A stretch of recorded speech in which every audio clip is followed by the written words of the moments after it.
And welcome to another episode of Perfection Unfolding with me, Kara G. I am very high energy right now because, as you can see, I am with a very special guest. I told you I was going to bring you interviews, and I am following through on my promise.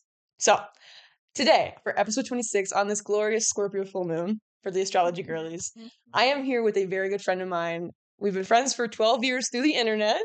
Crazy. Right? We met freshman year of college at in class, but then via the rock climbing wall at the rec center. And literally haven't seen each other since. So 12 years. 12 years. Literally 12 years. 12 years. I'm in Mexico City, in the apartment she's staying at. We have a chaotic setup. Like, we've got our orange juice. We sprayed our aura spray. And I'm just excited to introduce you guys to this really cool woman person lady girl. Depends what day you ask. Yes, I have been watching her. We basically been growing up like through the internet. I've been watching her through Instagram, like on all of her adventures. She's a kite surfer. She was just at culinary school in New York City. What else you were, Mike? Were you a pro mountain bike? No. Okay. A lifestyle mountain biker. She was a mountain biker living out of a van. Like, that was cool. So, a woman of many talents, a woman of many things. I'm gonna let her introduce herself, later. But this is my wonderful friend is Haleigh Smith. Thank you, Kara. You're valuable. Very sweet. I'm very flattered. Yeah. Yeah. I'm Haleigh. I am recently a plant-based chef, also a health and integrative nutrition coach. As well, I'm trained in pain reprocessing therapy as well. So I love doing that work with people. That's new to me. Yeah. That's awesome. That. Yeah. That's awesome. We can talk about that in my chronic pain journey. Anyway. Yeah. And as of this week, I'm pursuing a master's in functional medicine and nutrition. Wow. So we are figuring things out. Yes. And it's a puzzle that we're finding. We don't even have all the pieces for it. We're finding them. We're making them. Yes. Putting them together. And so I mean, I've been here a couple days. So literally we've been reunited like after 12 years and over like what? And I was like, I can work remote. Let me come to Mexico City. The flights are cheap, and you're like, okay. So I mean, like, how did you're in Mexico City? How the hell did you get here? Like, let the people know. I know, but like, share what you want to share about the journey you're currently on right now, because this is a show about vulnerability. It's a show about like living in the messy middle. Like, speak your truth, sis. Okay, so yeah, we'll tell the story backwards. So I'm in Mexico City.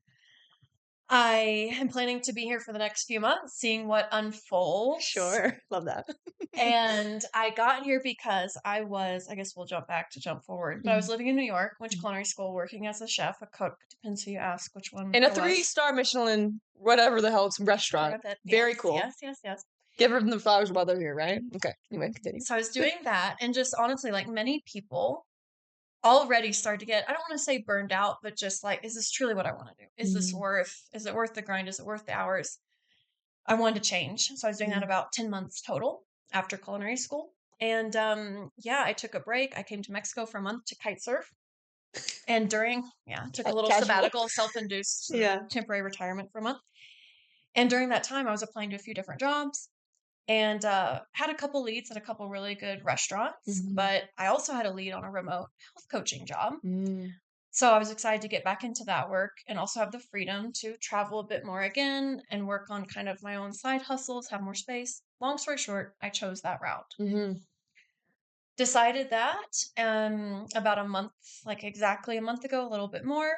Went back to New York, moved out of my apartment, did that big transition. I will say, to not make it more dramatic than it already is. Yeah. I knew I needed to leave New York. I knew my time. I always knew that was temporary, but I just didn't know if it was a year or 2 or 5.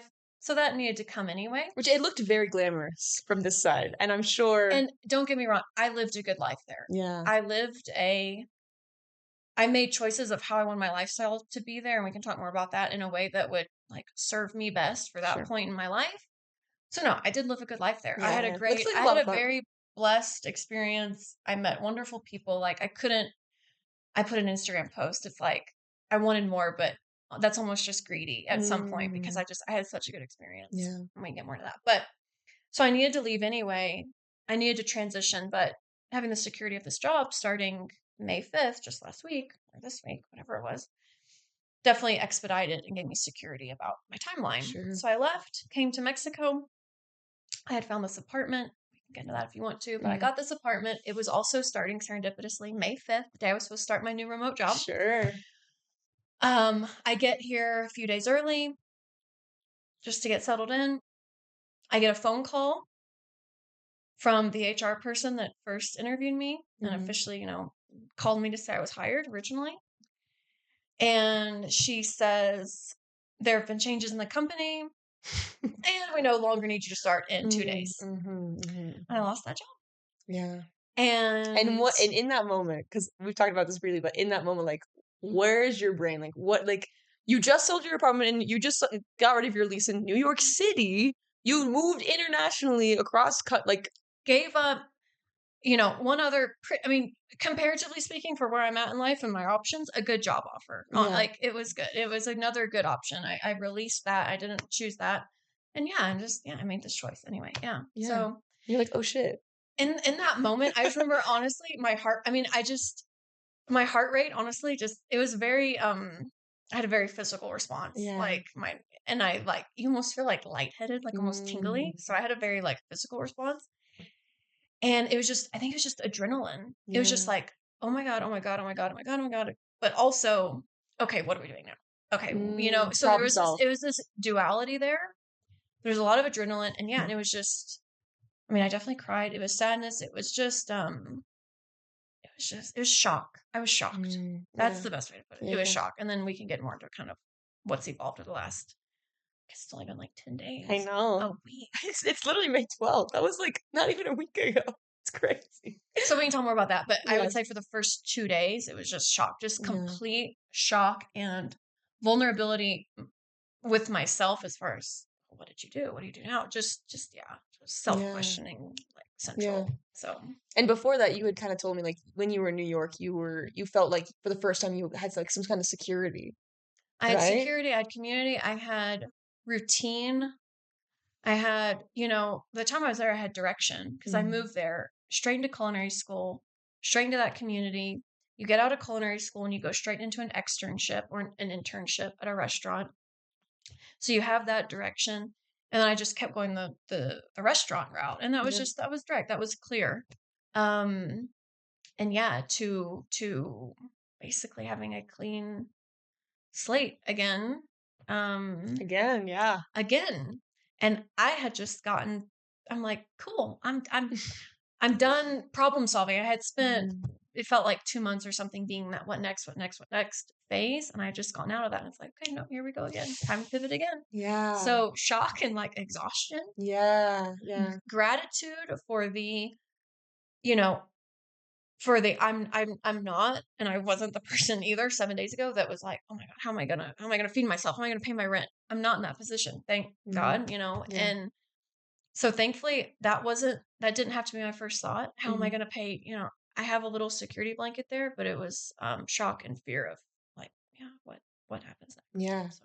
And like, so as somebody who's watched you kind of like live your life, your highlight reel from like the outside looking in, like, I feel like, when you posted on Instagram that you lost that job and you just moved, I was like, oh shit, because 2 days before I saw you like kite surfing at the beach. Okay, no, even better. Do you remember? Yeah. Literally that morning or the morning before, or no, the morning that I found out that I lost the job, I'm not going to curse, literally 3 hours before, I put on my Instagram stories. I'm going to start sharing this story, the story of me getting back into health coaching, being remote, being in Mexico. And I finally like owned that to the world, so to speak. Yeah. And put that, and I shared that I'm like, I gave up New York and I'm moving here and I'm doing this. And I got all these lovely messages, like, so proud of you, so happy for you. You, that's what you replied to. Yeah. Yeah. And then, like literally 3 hours later, I get the phone call. Yeah. So, well, it was funny because I messaged you and then like you had kind of looked at it and you didn't respond. And I was like, oh, maybe she received it and she's just busy. But I remember saying, I was like, it's so cool seeing, and one of the reasons why we're here and we're doing this interview and why we're friends is like, there's like a parallel life path that's happening like right now. It's kind of always been there, but just a little bit different. And I was like, it's so cool seeing you, like, even if it's the highlights, right? Seeing you still doing things that like I envy, right? Like right now on like a Tuesday afternoon, you're on the beach in Progresso. Like, give me a break. And from the outside looking in, it's like, God, I want to do that. How do I do that? And I guess one of the things that a lot of people like us, it's like, it's the how. It's like, which Oh, really, yeah. and what the how is like you moving your whole life across the country, across the The world, how and then is getting the job disappearing, you know? this how I mean, like, call it like there's many different hows. Yes. There's a lot of people doing that kind of thing, whether Mhm. it's you're in a mountain or you're in a village in Italy or if you're on the beach, whatever. There's a lot of different people doing really cool stuff and Yeah. moving around. And there's a bunch of different hows, Mhm. especially now. But it's like I'm the first one to say my how is quit your job every 3 months, quit your job every six Mm. months. Don't stick to a career for 2 years, 5 years and it's like Yeah. it's just like for me, it's been more of a sense of like the seeking kind of Mm. energy and searching energy that's kind of gotten me or landed me in these places. Yeah. I mean, don't get me wrong, a desire to travel, a true desire to do these things, but also just this kind of, and we talked about this some, but just Mhm. kind of this seeking Yeah. energy. Which is like the op so I'm seeking staying in place. I'm like dreaming of seeking while Yeah, sitting still. right. Well, sitting still, quote unquote. But then Yeah. you are seeking while craving groundedness, while No, craving exactly. stillness. I'm Yeah. seeking in order to find where to ground Yeah. versus you're grounding in order to seek. Yeah. It's And in a interesting. way, In a way. to oversimplify it, Yeah. and I think that's what's been interesting about us following each other from afar, is because we're kind of like flip-flopping in a sense, Yeah. in Yeah. a It's a bit. bit of yin yang. Yeah. A little Yeah. bit So, parallel, which I think is really cool. So, like, so, and if we want to get into this, like, what I find really interesting about the conversations we've had over the last couple of days, which I think is like, we both have a past and like there's reasons why we get into what we do, but like I want you to speak to even in just the last like 24 hours, the revelation of like why you went to culinary school and like how that's like how that is kind of like what led you there, why, and even because even if you weren't sure why you're going and you knew you wanted to go, maybe now there's some like 2020 vision, right? oh yeah. Yeah. I mean, I originally went, okay, with not bringing in any, not bringing in any mentally emotional spiritual reason for it. Yeah. The practical reason I went is because I was already doing the nutrition health coaching and Mhm. I wanted to honestly add to my credibility, my resume, Yeah. my skill set of what I can provide people and through that lens. Mhm. And through it's crazy. I didn't grow up cooking. I didn't grow up cooking. I grew up like a standard American with a busy mom, busy dad. Mhm. Like, and I had no relationship to cooking at all. Yeah. But it was through doing some traveling and staying, especially kite surfing and those places I stayed at, being in these kind of co-living situations Mm. and people sharing meals. And hey, I'll cook tonight. You guys come over, and then you cook the other night. It's like Yeah. this, like tribal, what we should Yeah. all be living like. Well, feel like community, being in community. Truly being in community Yeah. and not community like, oh, I see her once in a while, but like we come into each other's homes and we eat and My favorite thing. it was really special. Yeah. It's the first time that I honestly really experienced that at 27, whatever Yeah. it was, 28. In And culinary school. Or no, and when you were and traveling. when I was traveling and that, so Gotcha. I say that to say you're talking about like I didn't really know why I was going, Yeah. but cooking and sharing meals because I started cooking some in these houses and Yeah. experimenting and anyway, because I was the plant-based girl. Girls gotta eat. So I was curious, Yeah. Yeah. and so I had that niche even in those situations. Yeah. So Which we share. Like we both did we the both did vegan the vegan thing. We thing. both did the health coach thing. Like literally like It's crazy. a year apart.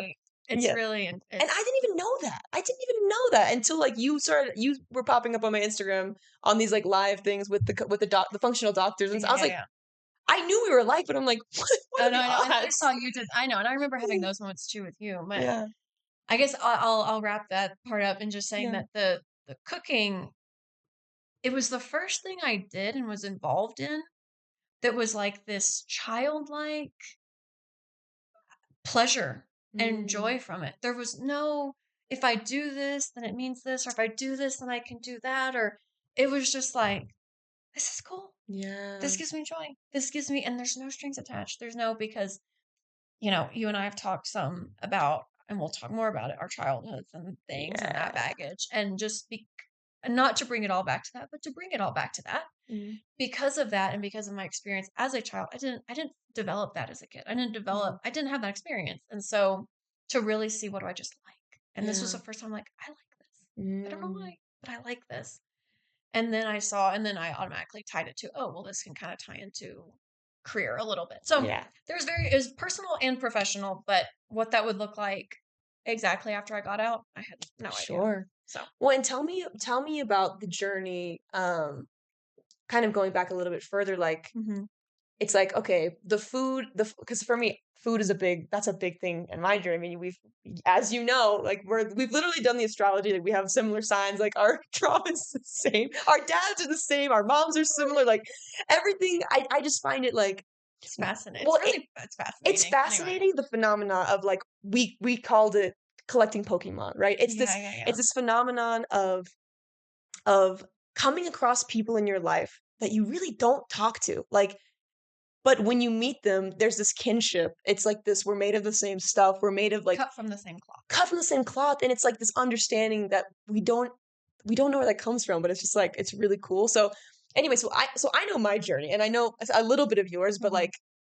like to walk us through like the health coaching, Mhm. what led you there, right? The Mhm. origin story, the lore of that, Mhm. like the journey discovering that, and just Mhm. like how that's kind of informed how that led into the cooking and how that's led you to like what you're gonna do next. Okay. That's a So lot, but like, no, no. Okay. So we're working back the chapters, kind yes, of. Okay. yes. And yeah.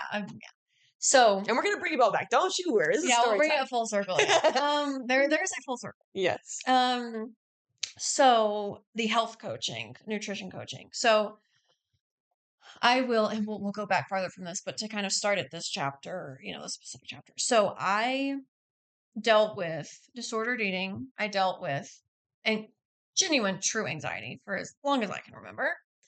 Family stuff. Hmm. I gut issues, skin issues. I mean, a lot of us girlies deal with that stuff. Hot I girls. I am not Hot girls have stomach I am problems. not special for anxiety, gut issues, skin issues. It's like, okay, you're a girl, great. Yeah. Anyway, I like so looking in a mirror. yeah, I'm like, it doesn't Welcome to being alive. everyone's experience and that is unique, but like it's also a very common experience to Yeah. deal with those things. So anyway, but I was living again, probably from what you saw on social media at the time, I was living in the van. I had just been to New Zealand to mountain bike. I was like bouncing up to Whistler to mountain bike. Like I was living the dream. I was in a Yeah. camper van. Like, and and don't get me wrong, I was enjoying parts of it for sure. But it was the first time that I truly had a crisis of like an existential crisis. Mm, Honestly, I make that joke a lot of times when I'm sure. having an existential crisis, but this was like a genuine, like, things are not aligning. I didn't even know that language back then, but I Yeah. had that feeling of like, this is not sustainable. I am not okay. Everything is so not connecting. I was not Mhm. doing well. And thank God, literally from my mother, she did some digging to help and she discovered functional medicine, integrative medicine. Which is like, what's that? So Yeah. integrative, it's basically looking at health holistically. So you're Mhm. looking at the mental, you're looking at the emotional, you're looking at the physical. Obviously, you can take it as far as your spiritual, Yeah. relationship, The wheel of life, if you the will. wheel of life, and specifically functional medicine is really looking at. I mean, you're looking at blood work, you're looking at stool tests, you're looking at numbers, but addressing them holistically and through Mhm. supplementation, not prescription. It's all about looking at root cause Mm, and being proactive versus reactive and really right. educating people in that sense. And educating, not just treating. Teach a man to fish. Yeah. Yeah. And so that's it's sustainable wellness, it's holistic wellness. It's just amazing. So she found that she found that kind of world. And she found a doctor that worked remotely with clients and would do year-long programs. Mhm. And she got me a call with her. And I had done blood work and she just talked to me about all these different, like my blood work levels and how, this number being high is related to neurotransmitters in neurotransmitters that are actually created in your gut. And because of this, and this, your gut bacteria is out of balance. So that's affecting your, Wow.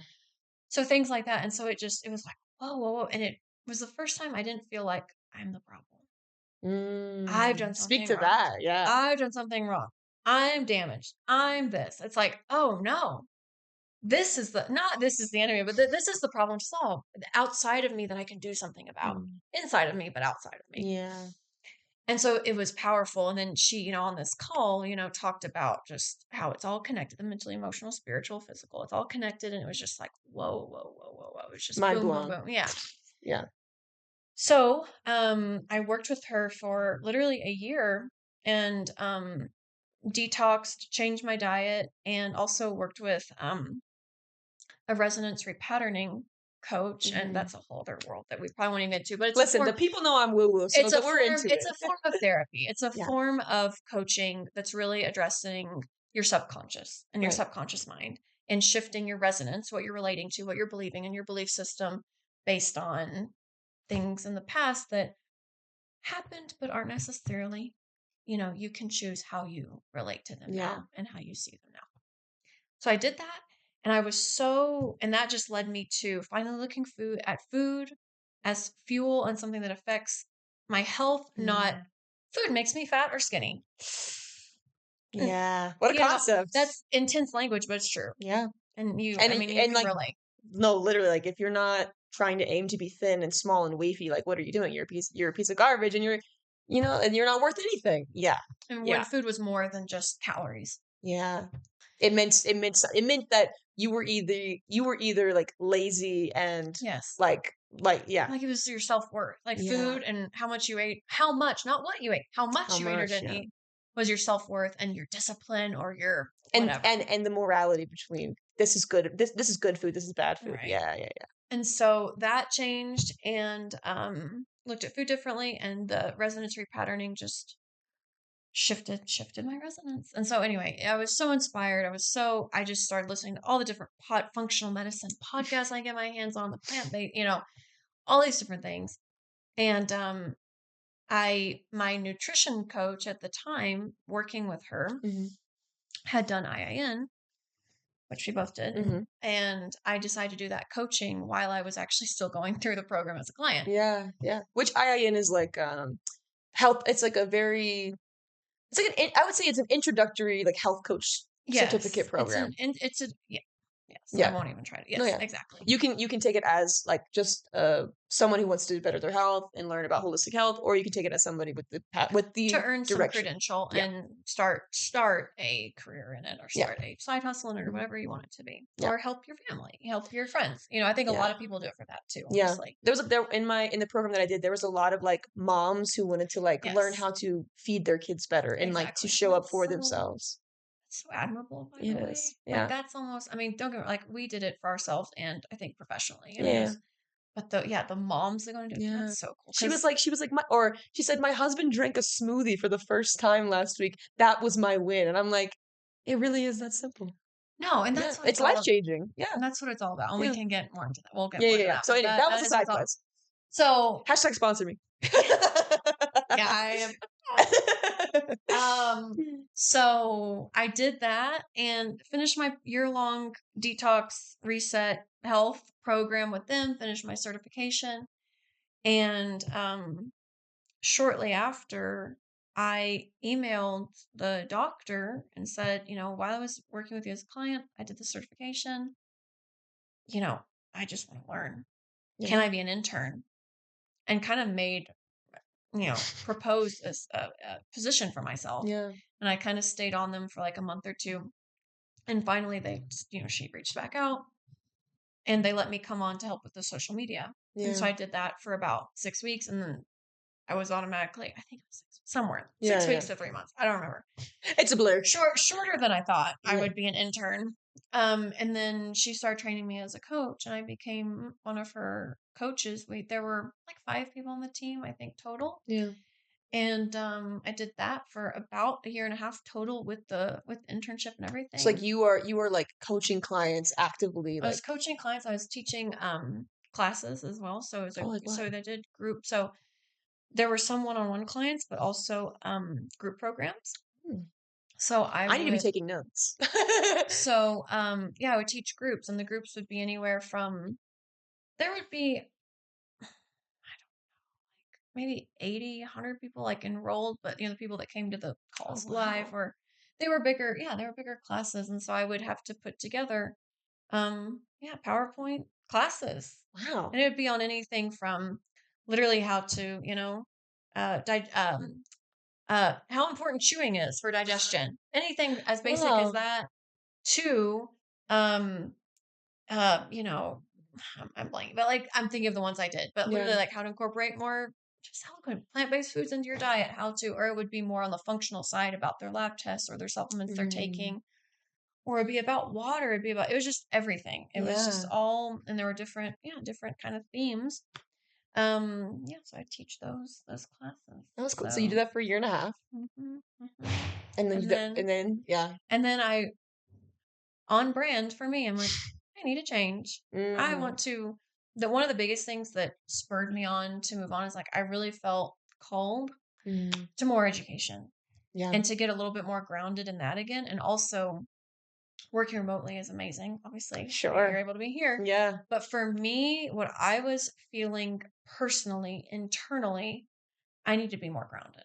I Mm. needed a reason to be somewhere and truly be somewhere and ground and have community.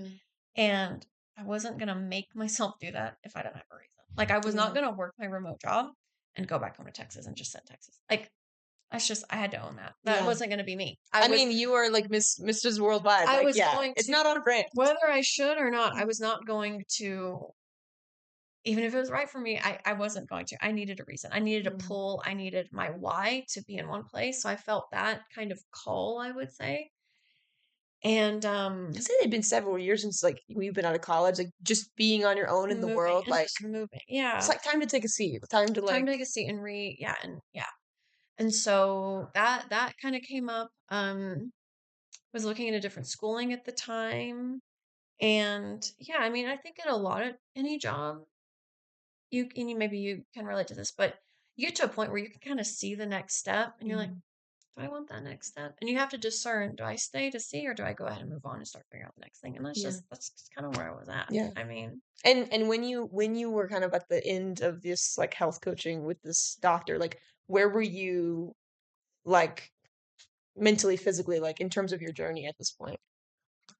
that's a good question. Let me think. I was going in and out of a relationship. So emotionally, I Mm. was going in and out of an on again, off again Okay. The relationship, groundedness makes sense. international relationship. Mrs. Worldwide, come on, let's talk about the police. I'm kidding. We don't have to get No, into do that. as I say, not as I do. That's like my thing. Listen, But if I've learned anything in the last like 24 hours, it's that like the men are the same all over the world. They just got different accents. Ooh, I hate to oh say my it. gosh, they really are. We love to That's a love whole them. We other. love to That's hate a whole them. other. That's like part two. It is part two. We'll get into But that another time. about This is us. about This is you. about us. It's about you. Um, so that I was good physically, honestly. Yeah. Good physically. I'm like going down the roster, You're like, like mentally, emotionally, physically. No, I was good. I think I was just starting to feel this conflict though about my professional life and a lot of imposter syndrome. Mm.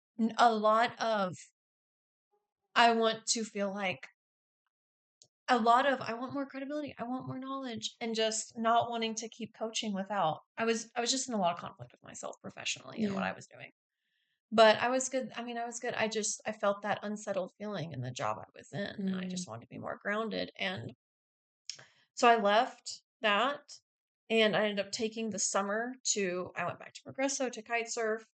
I went to Europe to visit a couple friends and to rekindle this relationship. See a boy. See a boy. We're just girls. We're just a girl. And in that time, a lot of things happened during that. When I left that job, I was in a good grounded. I mean, Yeah. grounded in the sense that I knew I was doing it. I knew I needed some time to figure out what was next. And where were you living at this point? I was in I was in Austin at this point.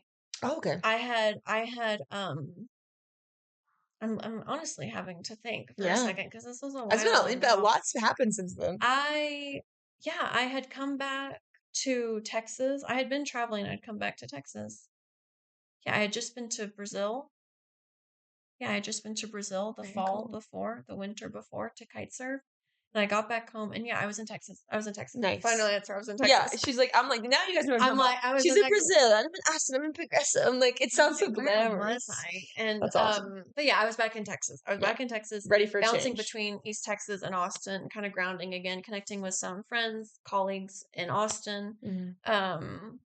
Yeah, and making this decision. I was in a state of transition and for my adult life, a lot of my transitions have happened kind of going back to Texas, at least for a time. Yeah. That was kind of the precursor a lot of times to making the decision. So I was back there. And then I spent the summer, kind of bouncing, visiting a couple friends. And in that time, I went through a lot of ups and downs. A lot due to that, to the relation, to the emotional piece of Mm. life at the time. Mm-hmm.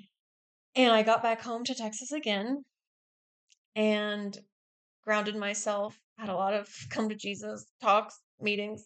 Sure. Like in like what way? So like you're this health coach person, right? Like we're supposed to be this holistic, like this is like pulling the curtain right back, right? Because it's like I know for me and my experience is like I distill, I go through something, I distill it, and then I talk about it, right? And so Mhm. it's like on the outside looking in, a lot of people might see, oh my God, like Kara's working at this, that she's doing this job, or she's dancing, or she's getting on her story and she doesn't care, like she's just doing her own thing. But really it's like 30 minutes before that I was like boohoo crying in my car thinking about Oh, yeah. like what am I even doing? Like what's the point? Like does anybody care? Like you know what I mean? Like what, and especially the last year I had, like I talked about on the podcast, the people know. If you've been listening, you know, but it's like there's a period of like processing and integrating whatever the hell that is, and then I show you what that looks like, right? So Oh, yeah. yeah. Where do I even begin to speak to that? I think, no, I guess it's like, we're all figuring it out. You hear that all the time, but it's so true. We're Mhm. all figuring it out. And, I think we say like to be a health coach or to help somebody, you just have to be one step ahead or one Mm, step adjacent or no 10% more, as you said. yeah. It's like, so, you know, that does not mean I'm not crying on my living room floor. Yeah. Think about, do I Or move to New York City? do I move? Do I stay here? Yeah. I mean, do I stay in Texas and work for my parents? Am I a failure? Am I not? Do I go back to school now? Do I go back to school Mhm. later? Just the vulnerability with yourself and the luxury and the curse of choice. Sure. Oh my God. Yeah. Yeah. Yeah. Truly. I Yeah. mean, honestly, like that's a whole other conversation It's a too. privilege, but I mean, it's like it's a burden. Like, It's a it's a responsibility. responsibility. Yeah. Yeah. I think I like to spin it like that. It's a responsibility. You have a responsibility to, I don't want to say make the right choice, because what's the right choice? Yeah. I don't believe But in right just choices. Yeah. to respect that, to respect that you have choices, and so you have to make them and make them Mm. as intentionally as possible. And try to align that with your like intuitive Your process. intuition and your values and and everything, while being present, Yeah. while being And a also, mom. how do I pay for all? It's like I need a job and I need money and you know. Exactly. And Yeah. living, just being a human in the world. So Yeah. I guess, to try to speak to more what you said, it's like, no, I mean, it's just different layers. It's different, like, I guess, like, as a health coach, as a person in general that's maybe farther along in this healing, self-awareness, self-growth, Sure. whatever The journey, curse of self-awareness. whatever you want to call it, Yeah. pick your flavor, whatever, is like just the awareness of what's going on. Mm. It's like when I was crying on my floor in East Texas after leaving my, British boyfriend's apartment for the fourth time. Relatable. What's the difference? Okay, what's the difference between me doing that now versus last year or whatever? It's like I know what's happening. I have the Mm. awareness of what I'm going through. I have the awareness of like this is something that's gonna have to pass. This is something that I'm gonna have to like it's just like the acceptance and the awareness of what's going on, because you know yourself more and you just know what's going on. It And doesn't you make had it to go easier. through that. And you had to go through that, and the maybe the emotional maturity or the self-awareness with yourself that you know that it's kind of unavoidable. Mm. Um You couldn't have made any other decisions than the ones that you made. Yeah, Yeah. and just the trust and but yeah, no, wait, we're a mess too. Like it's honestly, Right. That's the thing that I find most comforting is like all these people that we follow on the internet and even the people we look up to as like the thing is not everybody is graced with the kind of self-awareness that we have. I do think that it's a gift. I think it's our gift in this life, right? Mhm. Does it make us obnoxiously pursuing education and information? Yes. Is that exhausting? Yes. But is that the gift we have to give back to the world? Yeah, Also, yes. So, okay, so you're any sexist, you're like, I'm going to culinary school. yeah. I literally just started looking up like random cooking classes, even when I was Yeah. in Europe for the summer, and then that led me to looking at proper culinary, like real Yeah. culinary school. And Because I there is was, a crossover between health coach and oh, like and fully, food. oh, Yeah. fully, 100%. Food is medicine. Food Yeah. is, yeah, full fits. And, so I started looking at just literally classics and like, I like this. And I literally was like, not to get too much deeper into it, but I'm like, if I'm going to stay in Europe and try to pursue this relationship, what am I going to do when I'm here? Like literally how to fill my time and stuff. And so I was looking at cooking classes and that led me to, yeah. A practical queen. That's what Yeah. it's giving. It's practical. I need to have a skill to make I need money. to, yeah. And sometimes it's that simple. Oh, yeah. You know? 100%. Sometimes, yeah, exactly. Sometimes I have time. What am I going to do with it? Like Yeah, yeah. it's deep and not that deep. Yes. So that led me to my aunt though, shout out Nancy, she's my angel. She went to vegan culinary school. Very cool. So I don't think I didn't told you I that. don't know if I don't think I knew that. Yeah. So I knew that was a thing. But she Mm. went to one in Austin that had since closed down, and it was professional, but it was a smaller school. But I knew that was a thing. So talking about Pokemon and things aligning and seeds being planted, that was a seed that had been planted 10 years ago when she did it, and I Very didn't even know cool. it. So Very tying cool. all that in. So I knew that existed. And so that led me looking into actual culinary, like professional programs. Yeah. Because if you're gonna do anything, you're gonna go all in. I know that about you. No, you're not half-assed. You're still from Texas, okay? Exactly. And everything's bigger and badder in Texas. Awesome. So I actually went and toured Cordon Bleu in London because I was in London or around right outside of London at the time, and that was amazing. That was awesome.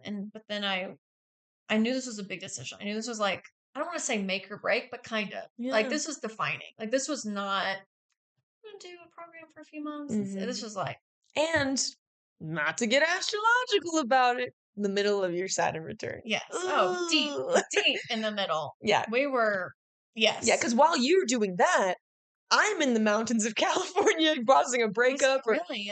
I think it's similar time. Yeah, like me, I'm probably going through my first breakup with my ex around the time that you are looking into culinary school.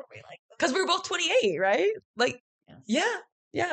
Brutal. Brutal. Why are we like this? It's so predictable.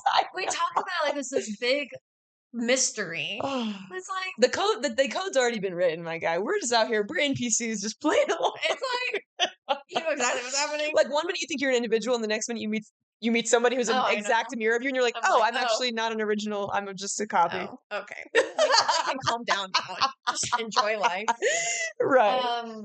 Yeah. So I toured that, but I mean, London obviously was like a what if because of the relationship thing, and I went back home in shambles. And I went and toured there were only two other schools, one in Colorado and one in New York. The one in Colorado, honestly, I still want to live in Colorado. I had already done that. It wasn't, I knew that wherever I went, I wanted there to be connections. Yeah. And I wanted to make the connections somewhere new. You're like, I already had connections in Colorado. I mean, yeah. So I went toward the school in New York, and it was just, I cannot tell you how aligned it was and how clear it was. That's where I was meant to be. Well, and speak to what that feels like. Speak to what that looks like, because I think we hear a lot about on spiritual podcasts, or just like, people who are like a little woo woo or whatever, aligned, connected. Like we talk about this intuition. I talk about intuition a lot, and I'm like, it's hard to describe, but like, what is that in your words? Like, what is that? What did that feel like to you? What did that look like? So, and I don't even talk to you about this, like this specifically that much, but we've talked about my journey of my spiritual life or our spiritual life a little bit, and like some of my journey, like back to God. Yeah. But I can't share without sharing it in this way. So hopefully it resonates with somebody. Yeah. But, I had been praying honestly a lot, like a lot. I had that classic, like, God, I don't know what I'm doing. Yeah. Like, I've done some cool stuff, but like, I need something sustainable. I need something that I can trust, because I'm not saying I've made a bunch of mistakes, but nothing I've done so far has been lasting. And I want something that is sustaining, and I don't know what that is. Yeah. And I'm scared, and I had that like breakdown, like scene from a movie moment on my floor in Nacogdoches, Texas. And then a couple weeks later is when I went and toured the school in New York. And And I went there with really that on my heart. I went there with it on my heart. I don't know, but I'm open and I'm Mm. just, I know, but I also know where I'm at and I know what I need for myself next. I don't know how to do that yet. So I'm just open to being shown Yeah. how and if Mm. this thing. So I had a certain level of no, but I also knew what I didn't know. And I was open to being led. I You surrendered. surrendered to the journey, yeah. I surrendered. And my advisor there, who he or my yeah, not my yeah, my no, not my the guy who at the admissions, not Yeah. advisor, Yeah, admissions. counselor, yeah, whatever. Admissions person that I connected with, amazing human. Mm. Long story short, when they connected me with him, like I looked at his bio online and I'm like, that's not a good fit. Like there was another guy who said he was from Austin and was vegan. I'm like, I want to be with that guy. Ah, And I literally called back and was like, can I actually get connected with this guy instead of him? And they're like, well, he's not available that day. I'm like, okay, yeah. that's fine. Surrender, Haleigh. You were connected with this person for like, at that point, I was already like, quit being so judgy. Yeah. You don't know. Yeah. So anyway, I got there and we were walking around. He was amazing. He was friendly, but nothing like whatever, Yeah. nothing crazy. But we were walking around. I love this school. It was good energy, whatever. And then we went, showed me around, showed me the different classrooms. And we went into one of the meeting rooms and talked. And long story short, he so intuitively spoke to me Mm. from a godly, spiritual, Yeah. faith-driven perspective, and nothing out of bounds. It was Nothing so weird or judgy, not, just oh God, no, not at but a all. message that only you could have heard. No, oh yeah, Yeah. no, he just and what was so neat is we talked all business, Yeah. and then because you and I are we're nosy. We're Yeah. genuinely We are we're curious. well-meaning, nosy girls. Listen, if I'm gonna be having a conversation with anybody, I'm like, I want to know Oh, some I things know. about And you. so Mm. mm, at the end of the conversation, talking about it costs, and Yeah. I asked him. I said, well, what's your deal? Like, where are you from? How'd Mm. you get here? And he started talking to me and told me a story, and that just so what was cool is I approached him. I Mm. asked him, "Hey, what's your story?" Yeah. And then I opened the door. He didn't open, Yeah. I opened it. And then he was just intuitive about it. And long story short, we ended up talking a bit about faith. And he's like, well, I really think God brought me here today to tell you you're going to be okay. Oh. And just that simple. You're going to be okay. Mm. You're doing fine. And he's like, I want you to know if you're here, you got somebody here. Wow. And I teared up. And I'm like, when when a sign's a sign. You're like, that I'm punched like, me in the face. no, Like, it you punched know me in what the I mean? face. And I remember, so at that point it was done. I mean, it's It's a done. wrap. And I can speak more of that, but I trusted it also because I knew the headspace and the vulnerability and the openness I had the month or 2 or 3 even leading up to that. Mm. It's like it wasn't just like all of a sudden somebody was like, God sent me here to tell you you're gonna be fine. It's like Yeah. I don't want to say I was creating that, but I was creating a relationship with that, Yeah. and that was the build up to that. It's like You I could you just trust you could see the alignment when it happened. Yeah. exactly, and it wasn't random. Yeah. And so that was that. And I literally just remember being in the Uber on the way to the airport the next day or the day after. I can't remember how long I stayed after that. And just I was literally in tears. I could not hold Mm. back crying because of the peace. The peace, not Mm. excitement, not, oh my gosh, I found it out now. Peace. I Mm. felt peace and I was so grateful. That was the first time after a very checkered, difficult relationship with my spirituality and God. Like God's personal to me. God came through.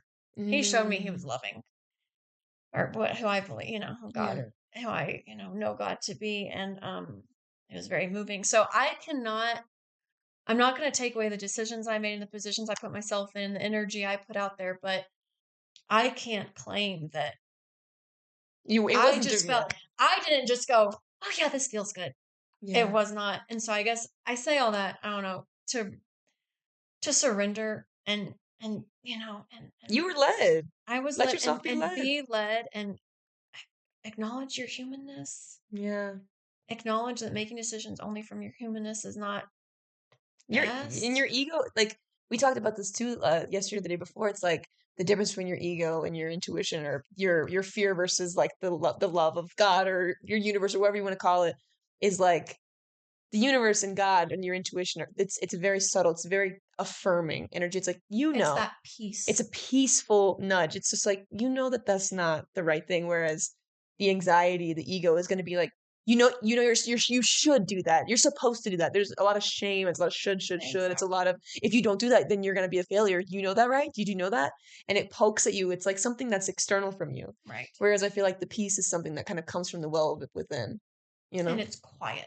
Yeah. That's what I've noticed. When I have tuned into God and when I've tuned into that and I've surrendered and I've actually like put time into aligning myself with that and kind of like, I hate to say get back on track, but just like making that a priority and Yeah. letting that be, Being still. being still, it's been quieter and more peaceful and not so self-directing. I Mm. told you this, like, I don't think I'm a selfish person, Mm. but I have lived in many ways a self-directed, a self-facing existence due to insecurity Sure. and anxiety and Yeah. fear and everything. So And being a problem solver, right? Like, mhm. I mean, a lot of times Yeah. a lot of times, like, I mean, I know for me, and I see this in you, it's like we are solution oriented people. Mhm. If there is something that makes us feel uncomfortable, we're gonna find a solution for We're it. gonna take responsibility. We're gonna say, what's my role? Yeah. And if there's anything left over, maybe then we'll look out. Yeah. But it's us first. It's We're the us first. problem. Well, it's us first, and it's also like sometimes, like when we were younger, like the solutions we found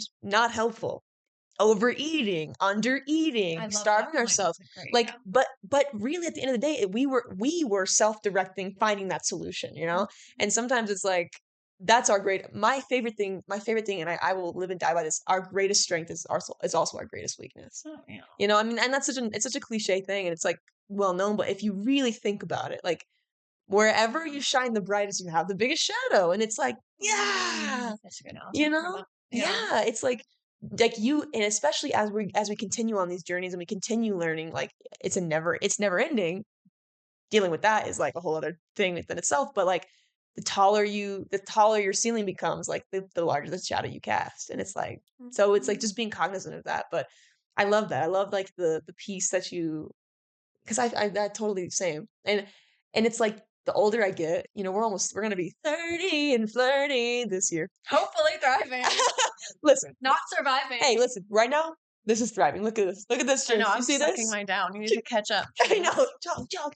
Yeah, not us sitting on a couch in Mexico City drinking carrot orange juice. Like, are we better than everyone else? I know, we're over here like, we're figuring it out. It's like, I think we figured it out. Mm. Listen, every time I zoom out, I'm like, this is pretty good. It's pretty Things good. are good. Whatever problems we have are good. You know what I say to make that, to get serious again? Yeah.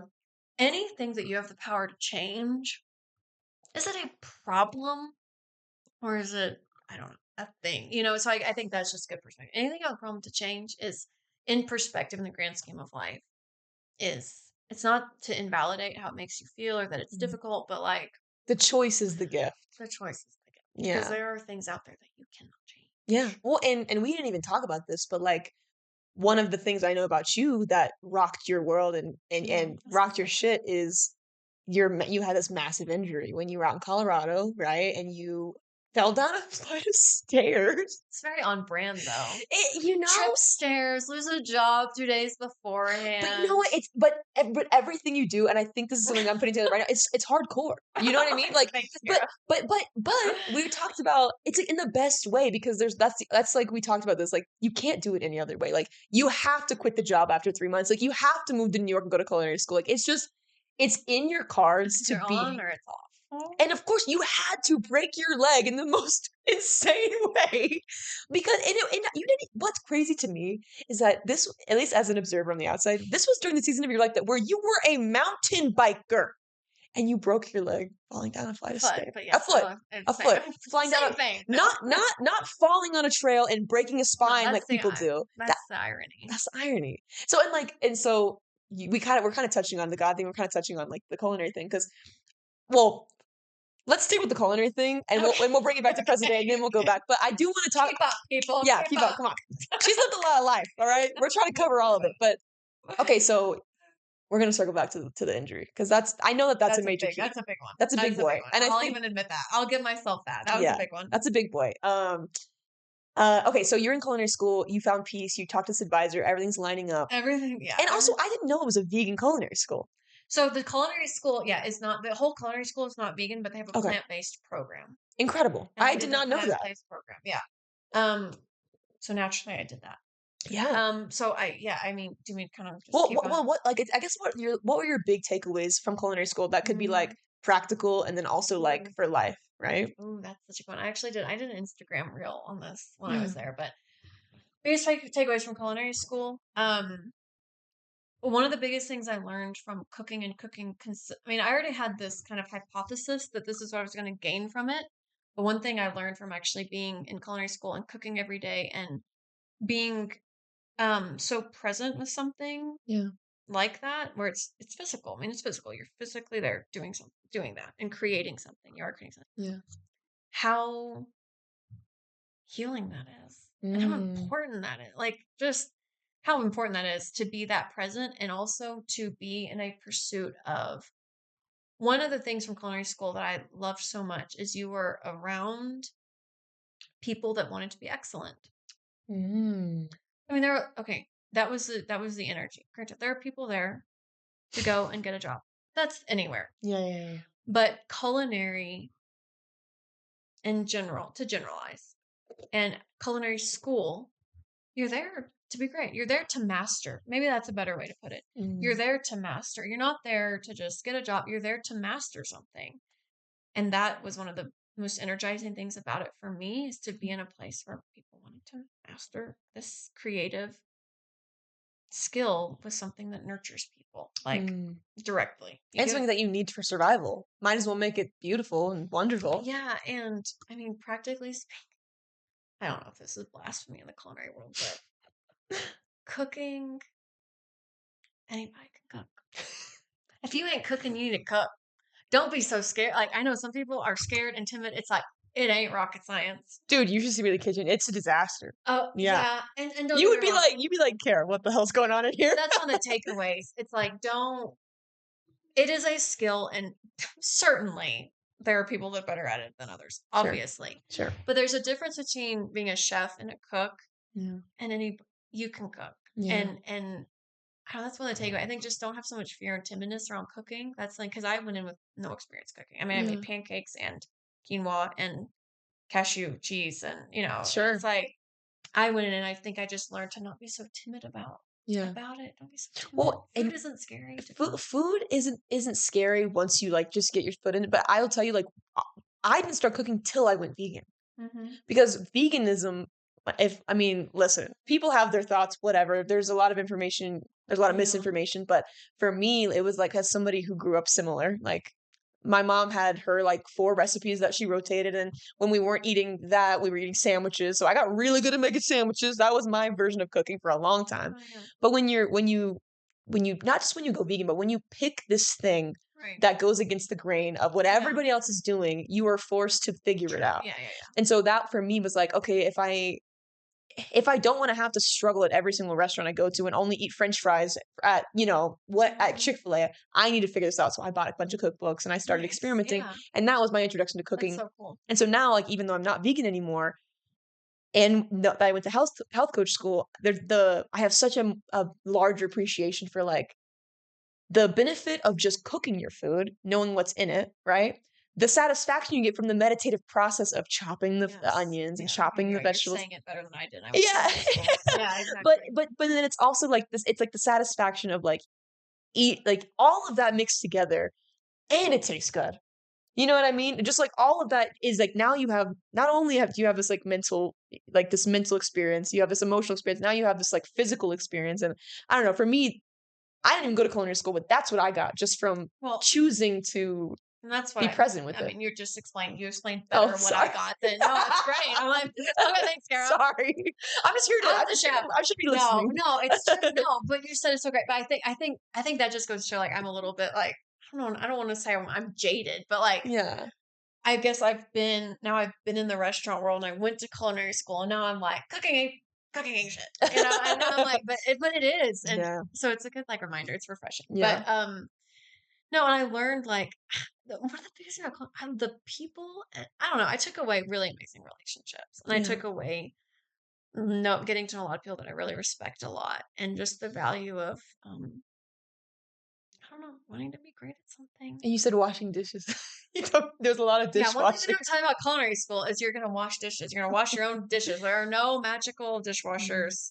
You wash your dishes for 30 minutes to an hour out of the 4 or 5 Yeah. hours you're in Well, class. and the things that I saw on your I saw that you would post are like you're like learning the different ways to cut the vegetables. You're learning how to Yeah. pickle and Yeah, I guess I'm preserve thinking maybe food. I'm thinking too big Yeah, picture, like literally, like what were like the literally practical like things that you'll yeah, take with you the rest of your life? Yeah. the knife skills. I mean, I know Mm. how to actually dice an onion now. She taught me Yeah, today. I mean, yeah, the knife skills. Honestly, the biggest thing is how to set up your station. Mm. Putting out your cutting board, where to put your little, does your scrap bin. When I worked at 11 Madison Park, you always fold a towel above your cutting board. I will never Mm. to set your knife on so the knife doesn't. Well, 11 Madison Park, you're not allowed you can't be any metal on metal. So you can't put Ah, metal containers on the stainless steel countertops. You can't put your tools, so you have to have them. interesting. And if you do, you're in trouble. You get yelled at. Sure. It's crazy. Yeah. And So you were so traumatized. Got it. Just kidding. yeah, trauma bonded to everybody in the kitchen, Yeah. literally. I mean, as you should. Yeah. So, I learned how to set up a station and be organized. I Mm. really learned time management, organization, and how to handle that kind of pressure and that stress. Mm. That's a big one. But yeah, what I'll take with me, the rest of it, I'll take with me. I learned between culinary school and then working in a restaurant, Yeah. I took away a real work ethic. I don't want to say I didn't have a work ethic before, but not like I have now as far as literally the hours Yeah. and the putting up with the hours and the repetitive nature of the work and my own psychology with that. Like Mm. I learned so much about myself. Well, and it sounds like, I mean, when I from my perspective, it's Mhm. like you've been like drawn to this wanting to be excellent, right? With Mhm. the with the pursuance of education, with like, listen, both of us are chronic learners. Like Mhm. I'm insatiable. Like and I want to be we both want to be knowledgeable in our craft and stuff like that. So it's like you're around all these people who are excellent and also the little bit I know about your taste in men, you like men who are excellent at things, right? We always want what we Except relationships. exactly. Yeah, they're good at their own thing, just not good at being with like good boyfriends, right? Yeah. Which whatever, God bless them. Yeah, exactly. Um, but I guess my big question for you is like, you went there to pursue this education and Mhm. like how like did you accomplish what you wanted and like because kind of 100%. yeah 100%. and how is that going to like kind of inform well let's how is it going to inform you moving forward and then we'll go back to talking about your injury. Okay. Yeah. How's it going to inform me moving forward? I rewired a lot in my brain about how I felt about myself. That's the biggest Mm, thing. Yes, I have a skill set. Yes, I have 11 Madison Park on my resume. very cool. Yes, I have a cook. I can cook now. All those practical things, and not to take away from that, but doing what I did, how I did it, why I did it. Also, from getting back to like the faith thing and like opening myself up to being led and having the capacity to do what I did Mm, through accepting help right. from something other than just me and my own grit. That rewired something, and frankly, I was lucky enough, and I'll own this. I was lucky enough to never have been put in the position before to have to be up at 5 a.m. and not be home until, 9 p.m. sometimes, Mm, frankly, and be sitting there shucking peas for 3 hours and yeah. breaking down artichokes for 5. It's like I'm not saying I didn't know how to work, Yeah. but that and doing it with other people and the camaraderie and the relationships and the next level interpersonal skills you Yeah. get from going, it's kind of like the military a little Sure. bit. Well, the trauma bond makes sense. Going through that, it rewired something in my brain that really, or rewired slash created maybe a neural Mm. pathway that I was lacking due to the previous developmental periods in my Yeah. You life. like prove something to I yourself. proved something to myself. Yeah. That there were a few voices in my head that had lingered for 10 years that got quieted Yeah. finally. And so that's what Well, and what was it that you proved to yourself? that I can it's ironic. I say do hard things, but do that type of hard things. I Yeah. had proven I can go mountain bike. I had proven I can go to a new Yeah. place. I hadn't proven, and this is like very vulnerable to say, but I hadn't proven I could commit to a culinary school that I didn't know the outcome and then go work like I did and shuck peas for 3 hours a day and do it and just believe in it and just believe that it would lead to something. Yeah, just Yeah. the grit of that I hadn't proven to myself that I could do, I thought you could even sit still. that I could even sit still, that I could even actually commit to a place and see it through, to be honest. Which is Mm. just like, it's almost cringy to say, but it's No, true. yeah. And the people, I had so much, how do I even like, I don't want to, it was more than social anxiety, just so much insecurity about working Mm. with other people in that way, like that Sure. intimately. Well, you've been And alone that's, for years. no, literally. And I had Yeah. avoided being in such, I mean, I had worked at a bike shop, with other people, but I had avoided, I had worked seasonal jobs where I would come in and then leave. Or I was a health coach working remotely by myself on a laptop. Yeah. I had never put myself in the position to work in community. I don't know, Or to be depended on. to be, God, you're so, damn it, Carol. It's true. To be accountable, Yeah.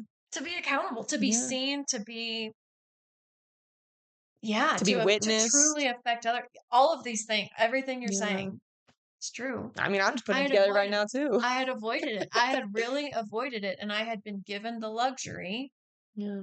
of not having to before Yeah. that, so I had to choose it.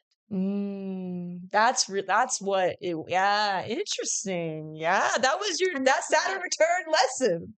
Yeah, like, can you show up? Can you be committed? Can you prove to yourself that you're someone who you can count on, who can be counted on? Yes. Yeah.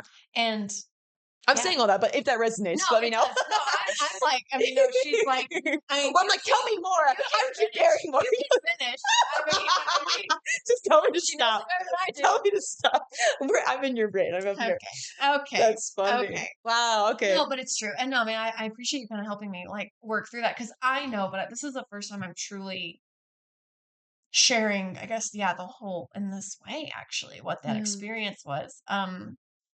So yeah, my relationship with myself is just completely different because of it. That's the biggest Yeah. thing I'm taking away. And yeah, it's just it's an interesting thing. Some lessons, life and some character building, Mm. life gives us without us asking. Yeah. Yeah. Yeah. Sometimes we have to be self-aware enough to know I need to make myself learn this lesson Mm. and put yourself in that position. And there's like a knowing, at least for me, that's like, if I don't do this, it's Yeah. gonna follow me forever. It's going to follow me forever, and I'm Yeah. not going to be able to truly move on in the capacity I want to. Yeah. I'm not going to have the relationship. The relationship Haleigh had with herself before doing that year and a half in New York could not be stepping into what she's doing now.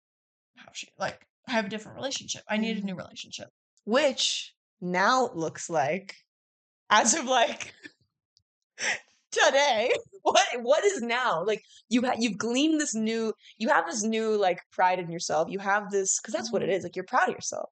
Yeah. I feel that. That's what I'm picking up from this.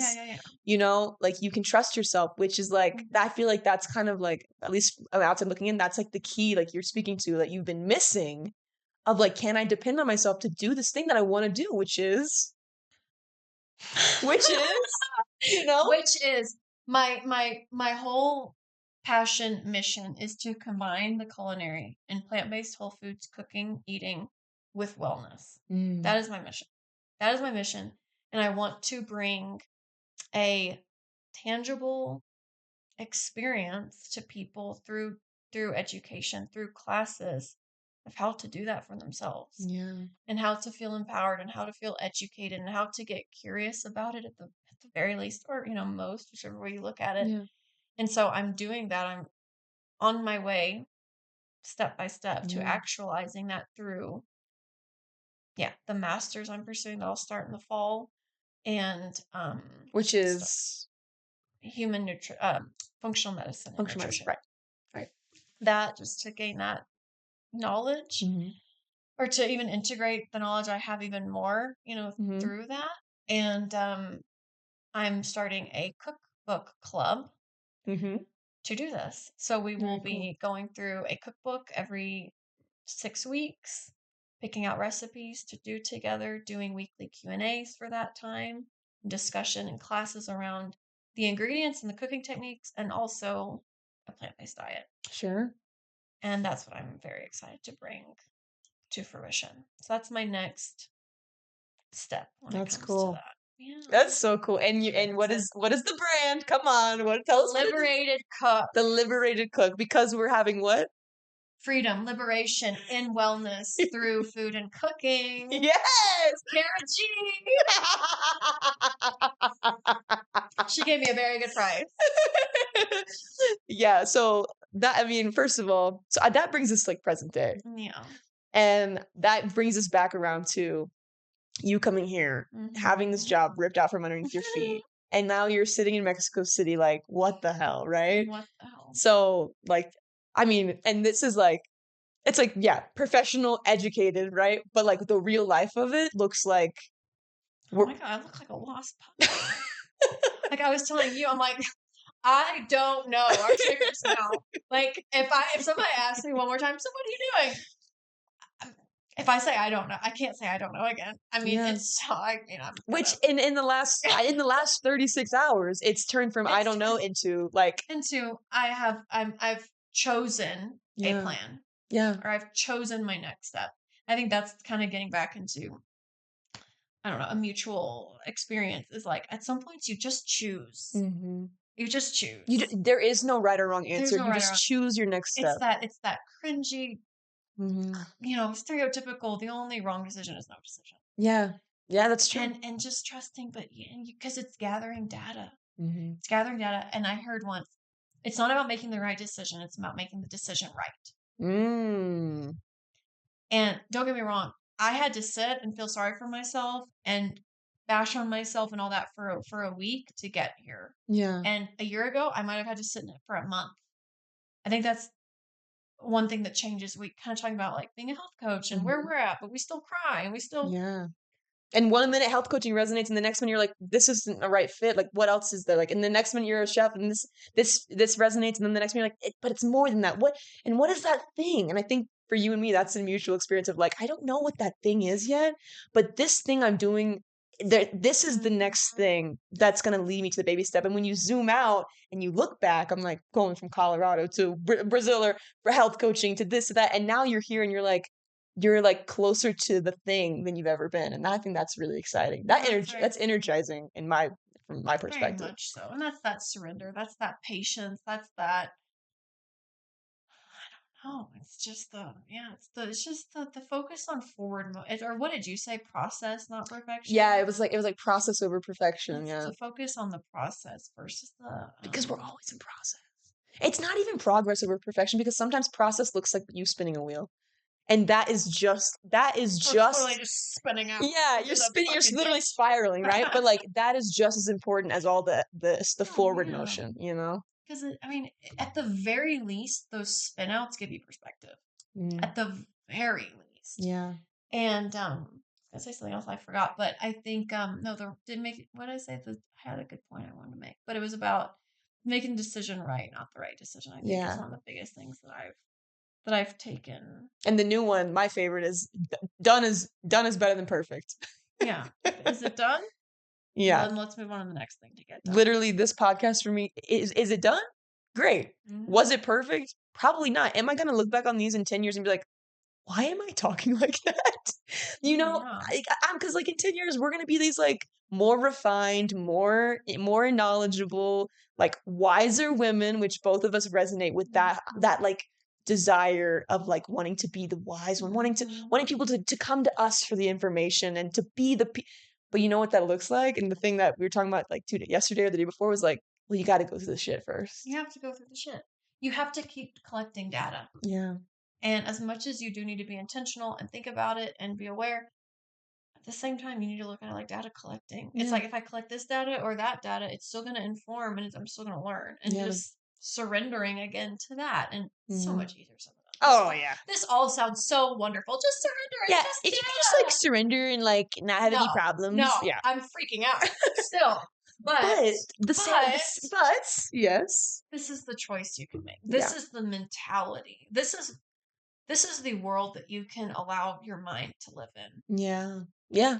Well, and also it's like it's like you can't make this shit up about the day you move here, is the day No, this I know. apartment opens up, is the day that I reach out to you, is the day that like I have literally 4 days in my calendar in the month of May that I'm Are available you to visit. serious? Yeah. Oh, wow. This is my busiest month of the year. Like Oh, I'm about to wow. compete in a dance competition 2 weeks from now in 11 days. That the day when I fly back on Wednesday, that night I'm at practice. And then I'm at practice Wow. Thursday, Friday, Saturday, Wow. Sunday. See, I didn't even know that. Yeah, and so and because you were like, don't wait to come because I don't know if I'm gonna be here by July, right? This is like pulling the curtain back again, but I'm like, because I was like, oh, I can come in July, and you're like, I'm and like, and I could, that's too long. and I because now I know how actually similar we are. I always had like a an intuitive knowing, but now that I really know, I knew the second I sent that message, and you were like, well, I was like, no, if I was in her position, I just lost a job, I would be literally problem solving. Like, I'd be like, I can go here, I can go here, I can go with mom, or I can go with my friend in New York. Just like, beep, beep, boop, boop. You were like, I might be in the Netherlands. I sat there and I was like, let me just look at flights. Like, and the cheapest one was literally this weekend. And so I was like, I booked a flight on Wednesday and then by Saturday I'm here. And so after 12 years. after 12 years of just wanting to be able to visit or like, meet up, or it's not like we ever made plans, but like I never was in the place to be able to make a plan financially or whatever. And so for the first time, serendipitously, I have money, I have time, you have time, you know what I mean? It was just, And it's an easy flight. Like I'm in a direct flight. It's just every hour. and I'm doing my podcast. If I hadn't taken the step to do this, like yes, I would love to come see you, but this just adds a whole nother level to it where I'm like, no, like I want to have a conversation with you. Like It's a work trap. right, I'm gonna write off on my taxes. You're funny if you think I have an LLC for this. This is all, we're all just flying by the seat of our pants here. It might look legitimate, but if like from this side looking outward, we've got like a phone. It's propped up by a supplements and supplements. There's a lamp. We've got this orange juice. Like it's just chaotic, but is it done?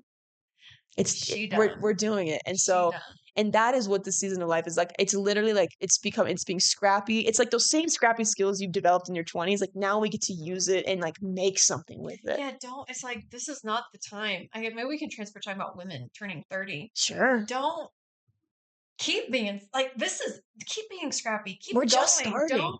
Don't be like, I don't know. But you're scrappy with the perspective now. You're scrappy with some actual experience now. Yeah. And some actual wisdom now. Obviously you're gonna be wiser and wiser, but you're like, no, now you've got some data now. Yeah. You've got a resume. Like you've got enough life behind you now to actually move forward and take that energy forward in a good way. And like just keep going. I think that's what a lot of what we're like, you and I are telling each other. Like, you just have to, like, I think the difference between 20s and going into 30s is that in your 20s, you are, at least for me, with the anxiety, like I'm reaching and reaching and reaching for the for the validation and for the information. And then like, now that I'm 30, it's like, I might not have the answers of what I'm supposed to, quote unquote, supposed to be doing, but I have the confidence to do it now, to pursue it at the very least. You know what I mean? And I know, I have a knowing that, and I told you this, and I'll tell anybody. I'm like, I know I'm an author. Like, I don't know what book I'm gonna write, but I know the title. And that's like a 10-year thing from now. And like you, I'm surrendering to whatever that looks like. I'm open to however that comes through. I'm like totally detaching from how it comes about. Like, because I know I know that I don't know everything, you know? You're detaching and you're surrendering while taking action. Yeah. And that's the key. That's the woo-woo not like we love woo-woo. Yeah. Woo-woo is a positive term. Yes. I hear the woo-woo meets the you still practicality.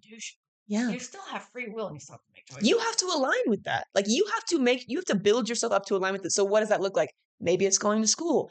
For me, maybe it's keeping my 9-to-5 job, but doing a podcast on the weekends. Like you still have to become the person that's stepping into that. You still have to, or you'd be doing it right now. Yes. If you weren't meant to do more, make more decisions, and put more work in, you would be doing it now. You become the energy that you seek to be. So I think that's the key. It's just that the surrendering and the mindset around it allows you to take those steps. It allows you to do it from a not freaking out, oh no space, and do it from a I'm moving forward. And sometimes it takes like a kind of cuckoo like weekend like conversation with somebody you literally met 12 years ago to sit here and brainstorm like And make it feel real. yeah, and to bring it to reality because it's like for me, I think it wasn't until I started I do this thing where like I won't speak something into existence because I don't want to be held accountable to bring it to Exactly. fruition. 100%. Yeah, and then the moment I started really talking about like my podcast or like my being an author, like I'm starting to drop it into conversation because I want to be held accountable to it. And not only just for me, but like I want people to come up and be like, when is that gonna happen? Like, are you gonna have dance classes this summer? Like, are you? And I used to reject that kind of pressure. I used to be like, crumble under it because I didn't trust myself, right? Yeah. And now I'm like, no, I can do that. So It's cool. like the difference, and it's because I have the evidence and the data points to back it I up. was literally about to say, because you have the confidence to where you're not so like, okay, I'll speak for me and maybe resonate. Yeah. Like I have more confidence now to where I'm also not so sensitive Yes. to other people. Because Yeah. before I'd be like, who are you to tell me? Even though I Yes. said I want to do this, screw you for, But asking me about it. if we're honest with it's because we weren't sure. That's because we weren't sure. Yeah. And what comes to mind? Are we more sure now? I don't know. But we have the confidence and we have the data and we know what we don't know and we've deduced enough Yeah. to now we're ready to do it. But Now what's funny? now we're ready to see. Well, what's funny to me is that we are sure. How we make it happen is what we're like, what the fuck? You know what I mean? Like how to bring it to fruition and tangible that we can touch it, smell it, see it, experience it. That's the problem we have to solve. There is no problem of what we want to do and what we know we're like the direction we can see ourselves being. And I think that's the beauty of just getting older and maturing. Mm-hmm. The problem is, how do we do it? Because we see all these other people who are doing it and we're like, how the hell did you get there? Like, and that's like how There's the so much sausage noise. there's so many bees buzzing, there's so much noise. And I think all you can do is take the next step, the next right step, whatever that looks like to you. It's like I think of it's so cheesy. But there's an Albert Einstein quote: "The only life is like riding a bicycle. You only lose balance once you stop moving or once you stop pedaling." Yeah. Which isn't a quote to tell you not to rest. That's not what that's Oh about. yeah, no. No. No. Rest is like, especially going in our 30s, is the most important thing. Moving as far as just like more in the spirit we're talking about, like making those decisions, Taking going action. ahead and committing yourself to. I'm gonna do 5 podcast episodes and see where that gets me. Yeah. The taking action, the big picture taking action, and it's not go 20. Yeah. 20 hours. Don't be a chef. Not on a daily basis, a life basis Yes. with momentum. Zooming out, right? Yeah. Yes, exactly. And it's like because it's not until you're doing that you get the data. Exactly. And I think one of the things I had to learn, I had so much fear, whether I realize it or not, around, well, what if I do this thing and it's not the thing? It's like, well, better to find out quicker. What else are you gonna do? Better to find out now. Yeah. It's like it's more time efficient to try than to just sit and wonder and think about it. You know what? That's so funny because like I kind of felt when I told you I did a digital marketing boot camp. Oh, that's a dog. We're in Mexico. There's lots of dogs. But when I did a digital marketing boot camp during COVID, I told you I kind of had this delusional idea about like, I know it's so distracting. The dog. I had this delusional idea of like, I'm gonna take this so that when I'm a CEO boss, like I can call bullshit on the people who work for me. And to kind of jump, I want to on this episode. I'm like, I'm listening. I really want to bring up what you said because Kara said something that was so so cool. That touches on that because you have that's a confidence and that's a sense of self that I don't have, at least not yet. Yeah. That I'm gonna do this because of the CEO, bad bitch, whatever. I'm gonna be in the future. We're getting there. It's more delusion than anything. Ask me next week. A lot's happened in 2 days. Yeah. But like that's something that I don't have. Yeah. And so what you said in like the first 3 hours you're here is you want what you envy. And I just love. So I don't know, when I hear you say that, but it's so cool because it's like a mirror, like you're mirroring back to me what I'm craving in myself, but what I respect in you. It's just cool. Oh, sisters! No, it's just cool. No, it's dope, and I totally forget what the whole like where we're landing, where this plane is going in the air. But like, I don't even care because this just right here is to be documented on the internet forever is just like this to me is like the point, and it's not even like I don't even know what I'm supposed to be doing on this planet outside of the one, but I don't know what it looks like in the fit, like the literal, like I'm gonna do this and then I'm gonna help them. Like, but the one thing that I have come to know is like I'm just supposed to keep going. I'm like you said, I'm just supposed to keep becoming. Full stop. Keep becoming myself. Keep becoming a better version. Like Mhm. keep developing in all the intuitive ways that I see fit, Mhm. and that's gonna lead me to whatever it is. That is going to whether it's speaking, whether it's being a dance teacher, whether for you it's being a chef or it's like being a private chef or being a health coach. Like Mhm. you are doing the thing and you're reflecting back to me of becoming yourself, right? And all the messy, like weird, like roller coaster, like things that happen Side along the way. quests, side people, side Yes, everything, yeah. because not it's a special thing. Not everybody has the luxury of self awareness, and I think of it as it. Yes, it is. It I is love a that you call it a luxury. I love it. that. You know, I think it You is. own it like that. Yes, because you know, there's people. You and I know this very well, but like there are people in the world who there's this analogy that I heard the other day that really resonated. It was like we're born and we walk this path and people are just giving us stuff and we're like taking it and we're like, "Oh, okay, like that's kind of pokey, that's kind of heavy." And then some stuff is like, "Oh, that's kind of nice. I kind of like that." And you're just people you're the stuff is just like sticking to you. They're like it's like sticking to you, you're holding it. And then eventually you like get to a point where you're like, what the hell is all this?" That's self-awareness. And then you get to if you're lucky enough, turn back around and set it back down and get back to the core of who you are. Exactly. And that's what I see in you. It's what I see in the other Pokemon people I've collected over the years. It's the made of the same stuffness. And a lot of people just live their whole life and they're just holding all this shit.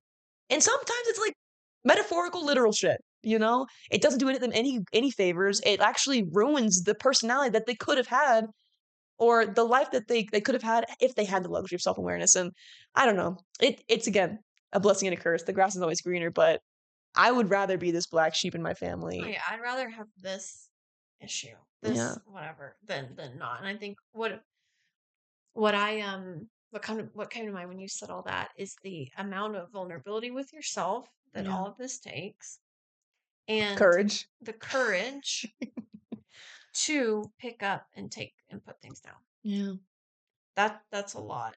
And to know that no matter how much you pick up and even take in, you're gonna be yourself no matter what, It's kind all of. you. Yeah, kinda. Like trusting that you're like, yeah, that it doesn't like it truly is just like input knowledge that you get to pick up or take down. I Mhm. think so many people avoid they I think so many people you can get into like political, religious, like all these things. Sure.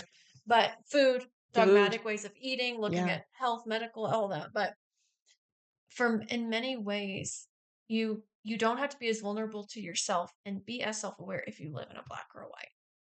Yeah. You don't. Binary is a lot You easier. don't. The gray and the or the malleability, so to speak, in yourself of picking up and putting down, picking up, maybe picking up, putting down, picking back up, Yeah. but in a lesser form or whatever, or in a different light or at a different time in life. That's a lot of gray. And that is a It's lot exhausting. of vulnerability. And Yeah. that is a lot also of, well, how do people see me if I put that? I picked that up. And I told them I Yeah. picked that up.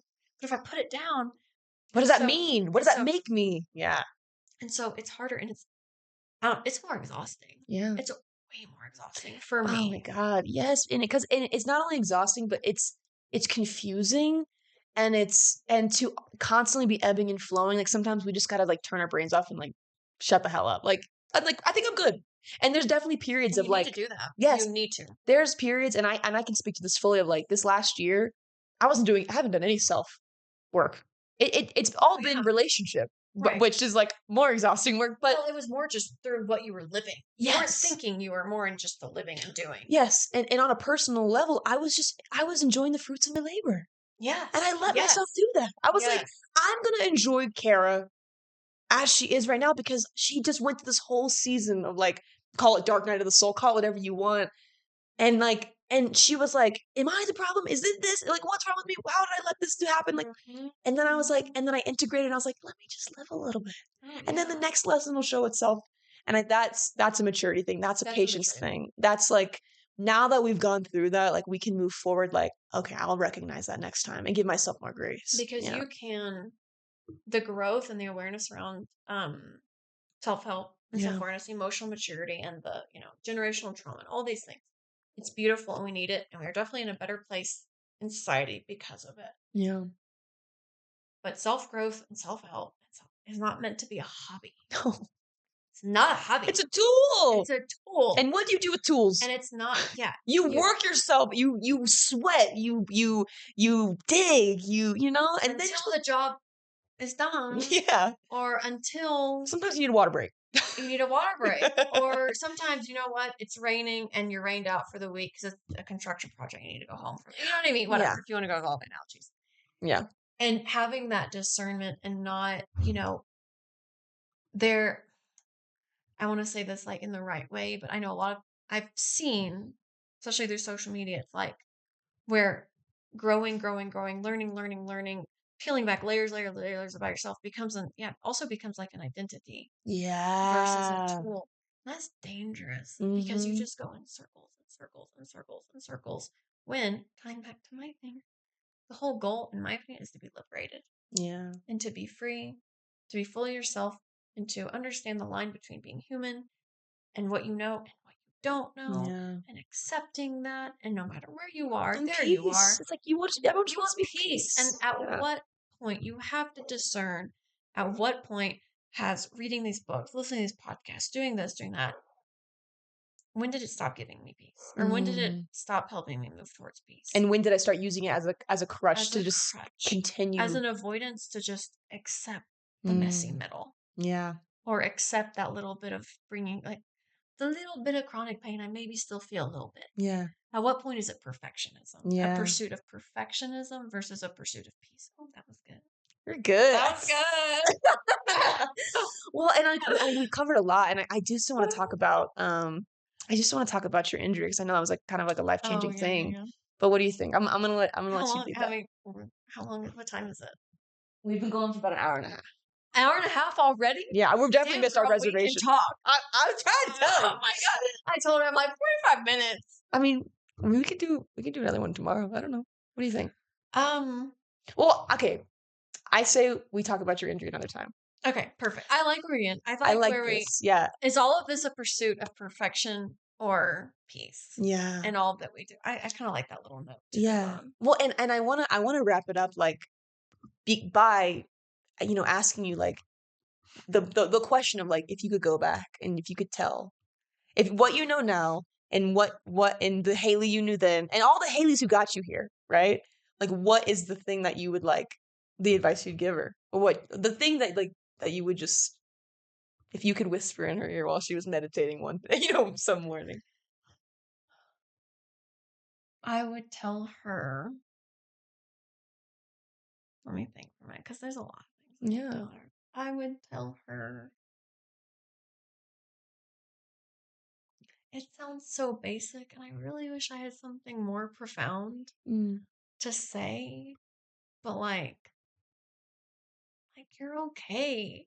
I don't know, like that's so simple. And if you ask me tomorrow, I might have something more profound. But what comes to mind, like when I think about myself feeling so lost, sitting in my van in the woods in Canada, or being injured, having to move back in with my parents after 10 years. And when I think of all these moments where I was just like low, low, low, it's just genuinely like, in 5 years, you're going to be working at Madison Park and people are going to love you.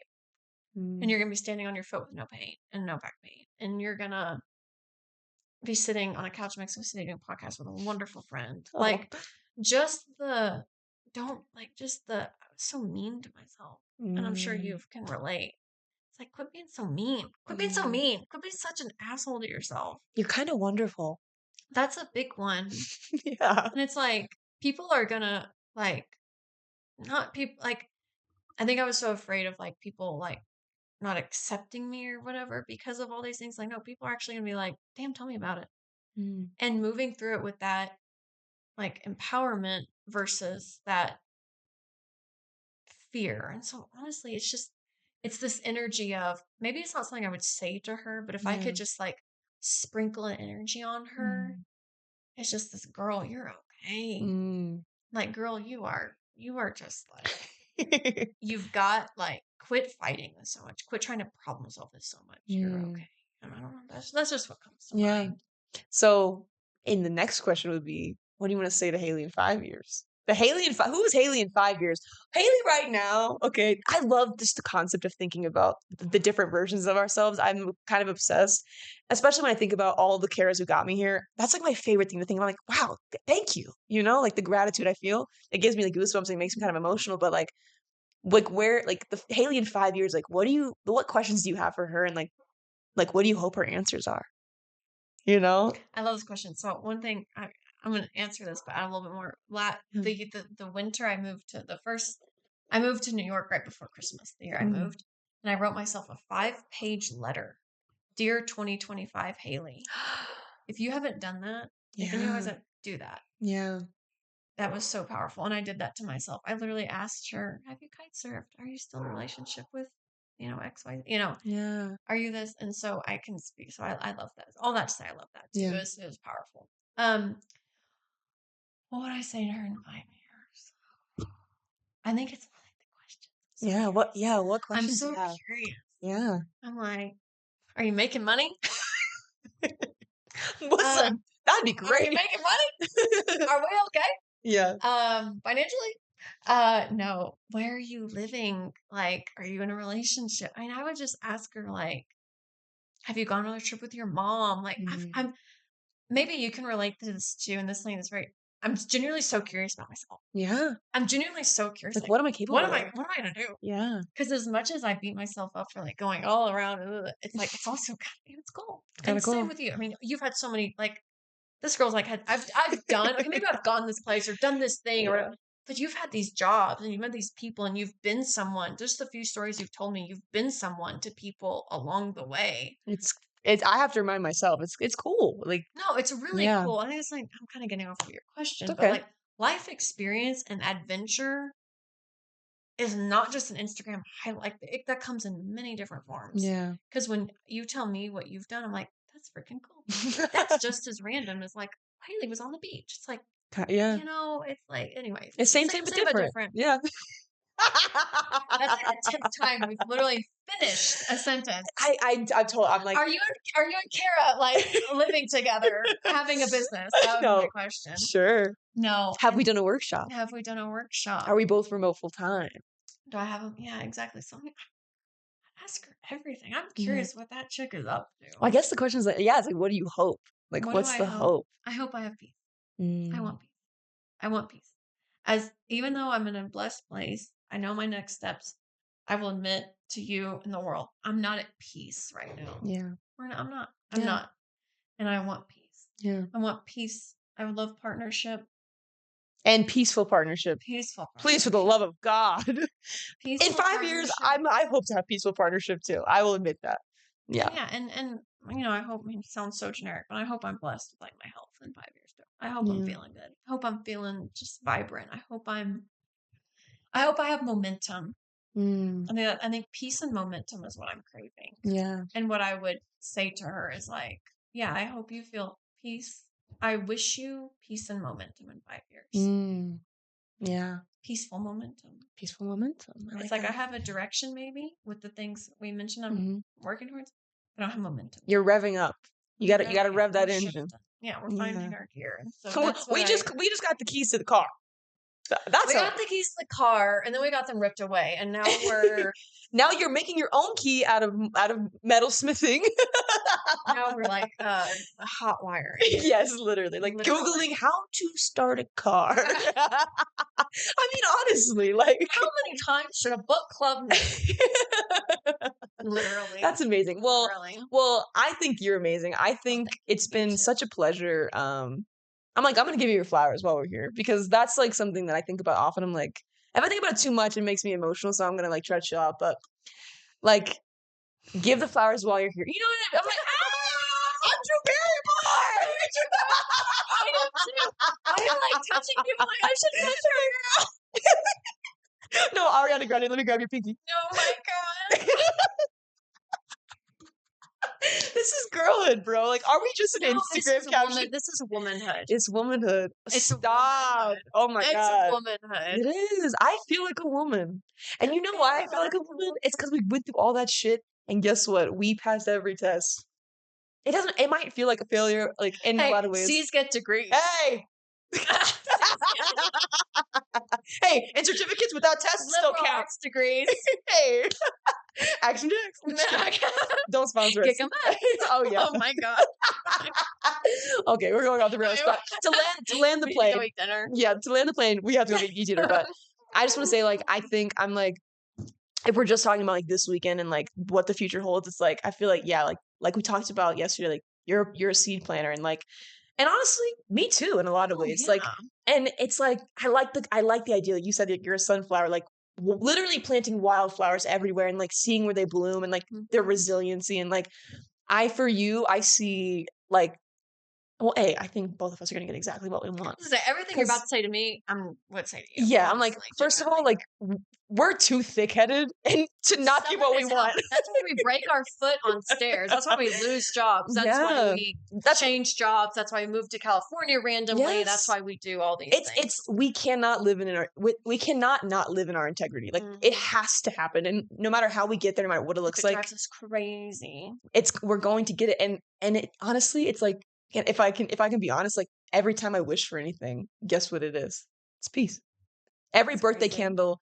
Every single time. I didn't know that. Every dandelion, I wish for the same thing, and I tell people, I'm like, I can't tell you because it won't come true. But it's so funny because even down to like, it's like a fly, but even down to like it's like the tradition or like the ritual of like every time when you wear an anklet and you wait till it falls off, and when it falls off, you make a wish, or you make a wish on an ankle bracelet, and then when it falls off, it comes true. Oh wow! And it's funny because, and this is like a side quest story, but like. I had an ankle bracelet that my ex had got me on a vacation, and it didn't fall off for 2 years. And it was like October of like before our last get together that it kind of fell off, and that was when I started dancing again. And it fell off. I kept trying to watch it to see when it would fall off, and every time I watched it, it would still be there. And it was like the second I forgot about it because I was dancing again, and I was like, oh. And then I had a version of peace, and it's still like in the process, but. It just made me laugh because like we hadn't talked about that, and I'm in the back of my mind. I'm like, that's literally my wish every time, every dandelion, every birthday candle. Insane. Yes, and I wish for peace for me in the world and the universe. Basically, Kara and I are in love. Basically, so basically, we're soulmates. Come to our retreat 2030, right? But I say all that to say I'm excited for you. I'm excited to help. I'm excited to help in every way I can. Like I want you to win. I want my friends to win. I want to win.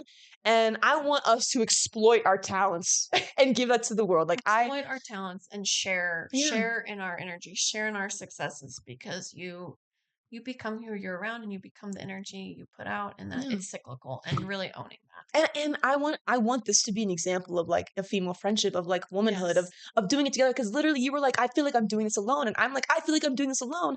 And even though we both know we have to do it alone, it's like we can do it alone together, you know?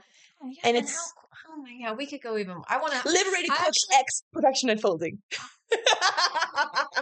Can't make this shit up. You can't. I would love to do another podcast on woman friendships, but but just also how cool is it to have another woman in your life that like you see in them what you want in you, and vice versa, and for that to excite you, not shut you down, and not intimidate or deplete you. It's like, no, that you need to look at her and go like that. Then that means it's possible. For me. And if you win, I win. If I win, you win. And like, what can we do to help each other? And we absolutely need to do an episode on that. Be honest about it. Be like, I want more financial confidence. How did you get there? Yeah. Let's talk about money. Yes. I want to travel more. What was your favorite place? How did you do it? How did you travel? Yeah. You know, and anyway. So that's a whole other thing. Yes. But on that so note, on that note, we'll land the plane. I am just, thank you so much for sharing. This was really good. I think we did a good job. Yeah, I think we did a good job. So nervous. And honestly, like, it's funny, like, I'm not about nerves so much as it is just like, we're doing a thing, you know? And like, I think you and I also I don't know, for me, I'm like, you and I have such good chemistry, like normally talking, like, I'm like, well, I hope it comes across on camera. Yes. Anyway. Yes. Well, and my hope is that if you're listening and you're watching, like, obviously I'm your cup of tea. Because if you're watching and I'm not your cup of tea and you hate watching, I'll also take that view. But I'm like, for the people who get it, and I just want to say like, yes, like, thank you. Thank you for sharing your story. It's so inspiring to me. I'm excited, like, especially now that we've reconnected in real life, like what it looks like to collaborate moving forward. And just to be a testament and an example of what this looks like in adulthood, in friendship, in being in the shit and not speaking in real life for 12 years and still having a friend across the world. And being in a very vulnerable, also meeting in a very vulnerable like place. Yeah. And so all that said, guys, this has been episode 26 of Perfection I'm Unfolding. so honored. Thank you. You're amazing. It's such an honor to be able to like to share, to own, as cheesy as it sounds, like to own who I am and where I'm at and have it be out there. Yeah. And It's hopefully an opportunity. This is an opportunity that I appreciate. And I hope you got something out of it as much as I did. Oh, I did. Okay, good. I owned what I'm doing next. Now it's on the internet. And now you have to hold me accountable. Yes, and we will hold you accountable publicly. Damn it. And we will boo you if you know. I'm just kidding. No, we won't. So that's honestly what I need. Honestly, I need a little tough love. All this surrender and love. I need somebody to boo me, not boo me. Yes. Okay. Well, all that said, if you like this episode, if this resonated, send it to a friend, send it to a girlfriend, send it to whoever you think could use the message. Know that you're capable of hard things. Know that like peace is always it's always at your fingertips, right? And you can choose it. You can choose whatever you want. You can be whatever you want. Yeah, and like and subscribe and like promote this podcast. I hate it. I hate asking, but I'm gonna do it because it's what you gotta do. So if you like this, leave your comment, like ask questions. Visit perfectionunfolding.com to write in to see a topic that you might want to hear about. Like obviously want to talk about women friendships and just like what it means to navigate the world as a woman, especially a ambitious single woman. Hair toss. Yes, but if you like this, yes, follow us on follow the podcast on Spotify or anywhere you listen to podcasts at Perfection Unfolding Podcast with Carrick G, and new episodes every Tuesday. That's all I got. Okay, bye. Bye.